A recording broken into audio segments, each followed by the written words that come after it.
మా గంగా కళానాట్య మండలి YouTube channel చూసే ప్రేక్షకులందరికీ దీపావళి శుభాకాంక్షలు తెలియజేస్తున్నాము.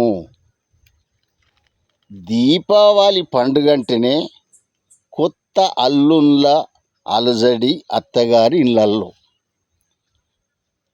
జరిగేది. ఈ దీపావళి పండుగ ఎందుకు జరుపుకుంటున్నావు ఎప్పటి నుండి తాతల తన చెల్లి? నరకాసురుడు అని ఒక రాక్షసుడు ఉండేనట.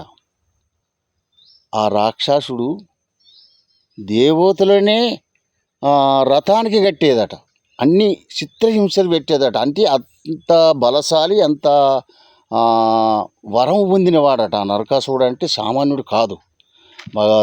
దేవతలే భయపడ్డారట. అతన్ని దేవతలందరూ పోయి కృష్ణ పరమాత్ముని ప్రార్థించిండట. అయ్యా, ఇతను చేసే అరాచకాలు బాగా అవుతున్నాయి, మీరు ఎట్లా చూసి భరిస్తున్నారు, మమ్మల్ని ఎట్లా బతుకమంటున్నారు అని ఆ ఒక కృష్ణ పరమాత్ముని వేడుకున్నారట. ఈ ప్రజలంతా దేవతలంతా పోయి కూడా వేడుకున్నారట.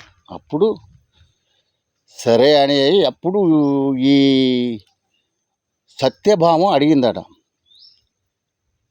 స్వామి, మీరు ఏ ఒక్క అవతారమైన ఏ అవతారం ఎత్తినా ఎప్పుడో ఒకళ్ళని రాక్షసుని వతమారుస్తున్నారు, సంహరిస్తున్నారు. ఇప్పుడు నాకు నీ అర్ధాంగిని కాబట్టి ఈ నరకాసురుణ్ణి వధించే అవకాశం నాకు కలిపియమని ఆ కృష్ణ పరమాత్ముని వేడుకున్నదట సత్యభామ. అప్పుడు ఆ సత్యభామ ఏమన్నదట, ఆ కృష్ణుడు ఏమన్నాడట సత్యభామతోని,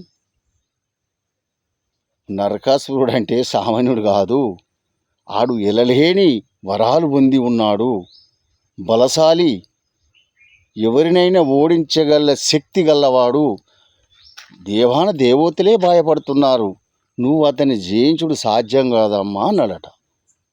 అంటే ఆ సత్యభామ గారు ఏమన్నారంటే, నువ్వు సృష్టికర్తవే ఉన్నావు స్వామి, నువ్వు నాకు అభయం ఇచ్చినాక అతనితోని నాకు హాని కలుగుడు అసంభవం, మీరు నాకు అవకాశం నాకు కలిపియండి, మీరు నాకు ఏ సందేశాలు ఇవ్వకండి అని అన్నదట. అప్పుడు కృష్ణుడు సదాస్తు అని ఆ అవకాశం ఈ సత్యభామకు కల్పించిండట. అప్పుడు ఈ నరకాసురుణ్ణి వధించిన రోజే దీపావళి పండుగ. అంటే ఈ పాపాత్ముని సంహరించింది కాబట్టి అందరూ దీపాలు పుట్టి దేశాలన్నీ అలంకరించుకున్నారట.